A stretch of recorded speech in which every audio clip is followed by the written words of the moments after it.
Bem-vindos. Hoje vamos mergulhar fundo, mesmo fundo, nas águas turbulentas do Oceano Índico. Estamos em Diu, costa ocidental da Índia. Manhã de 3 de fevereiro de 1509. Uma data e um local-chave. Exato. Imaginem o cenário. O ar pesado, aquele cheiro a mar misturado com especiarias, mas também tensão. Muita tensão. Sem dúvida. No horizonte começam a surgir velas, muitas velas. De um lado, a armada portuguesa comandada por Dom Francisco de Almeida. E do outro? Bem, do outro lado, uma força impressionante. O sultanato mameluco do Egito, o sultanato do Gujarat, até apoio otomano, o Samorim de Calicut. Corsários árabes e, um ponto importante, apoio técnico.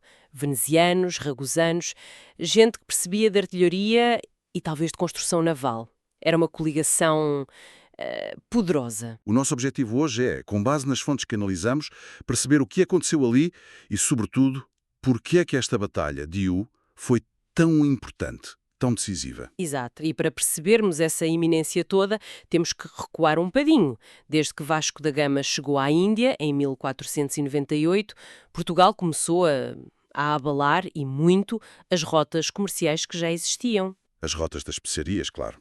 Pimenta, cravinho, canela.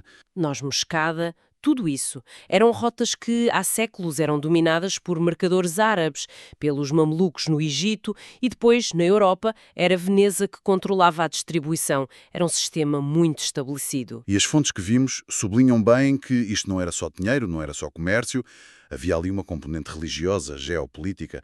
Portugal via isto também como uma cruzada, certo? Estava um Índico, e controlar o Índico naquela altura significava controlar uma fatia gigante da riqueza mundial. Portanto, as tensões eram a todos os níveis. E houve um gatilho específico, um rastilho que acendeu tudo. A Batalha de Chau, no ano anterior, 1508, uma frota portuguesa foi apanhada de surpresa e sofreu uma derrota pesada contra uma força mameluco-gujarat.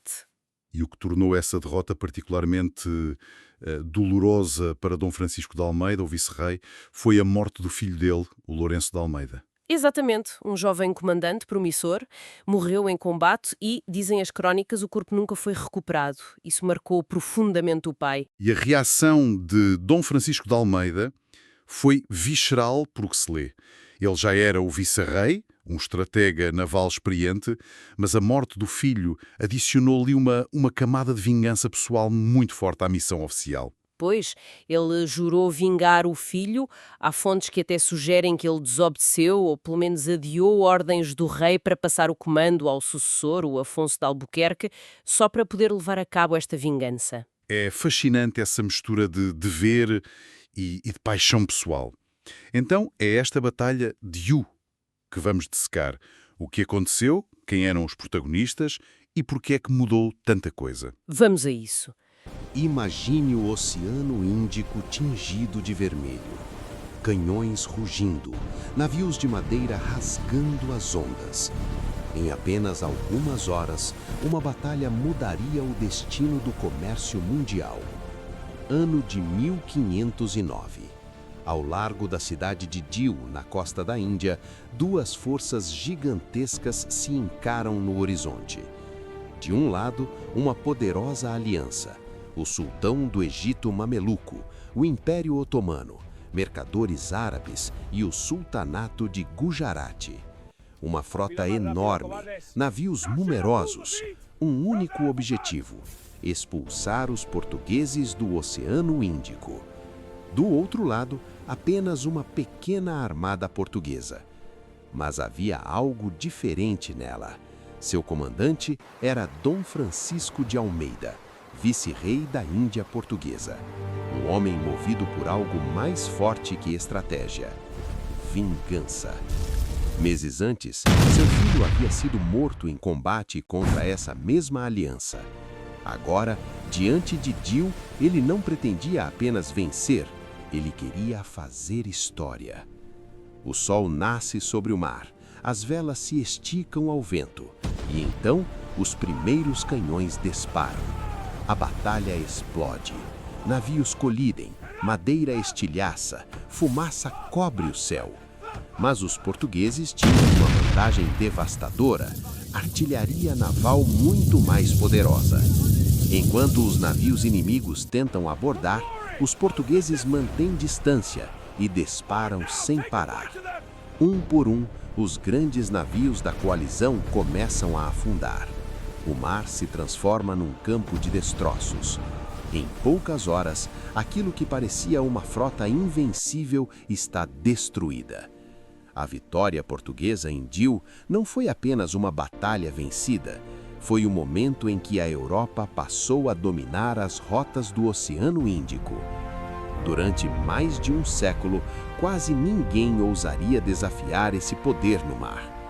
Mas fica uma pergunta que ecoa até hoje: como uma pequena frota conseguiu mudar o equilíbrio de poder de metade do mundo em apenas um dia? A batalha acabou, mas as ondas de choque, essas estavam só a começar. Exatamente.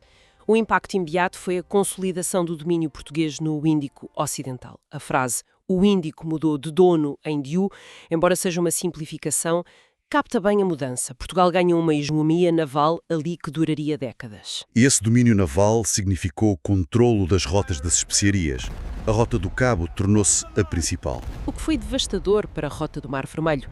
Um golpe económico brutal para os mamelucos e para os seus parceiros, os venezianos.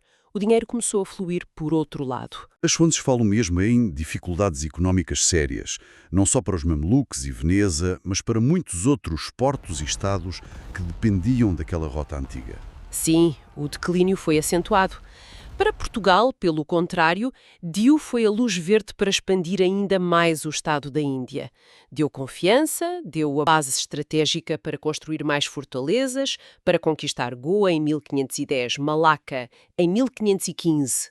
Olhando para a história com H grande, Diu é mesmo considerada uma das batalhas navais mais importantes de sempre. Sem dúvida. Há historiadores como William Ware que a põem no top das batalhas que mudaram o mundo. Ele argumenta que Diu basicamente impediu um possível domínio muçulmano sobre o comércio marítimo global no século XVI. É um ponto de vista forte. E marca o início da era do domínio naval europeu, à escala global. Portugal como a primeira superpotência global baseada no mar. Exato. Perceberam antes de muitos que, num planeta que é maioritariamente água, quem controla os mares controla o comércio e quem controla o comércio controla o poder. Aqueles dragões de madeira a cuspir fogo, como alguém lhes chamou. Os galeões artilhados. Esses mesmos. Não só garantiram o Império Português, como serviram de modelo. Portugal mostrou o caminho. O caminho do poder naval e da artilharia que depois outras potências europeias, Espanha, Holanda, Inglaterra, seguiram e aperfeiçoaram. A lição de que o poder naval era a chave foi em grande parte aprendida ali, em batalhas como Diu. Portanto, Diu foi muito mais que uma simples batalha. Foi um ponto de viragem, uma mistura complexa de ambição, tecnologia, rivalidade económica e, claro, aquela fortíssima vingança pessoal.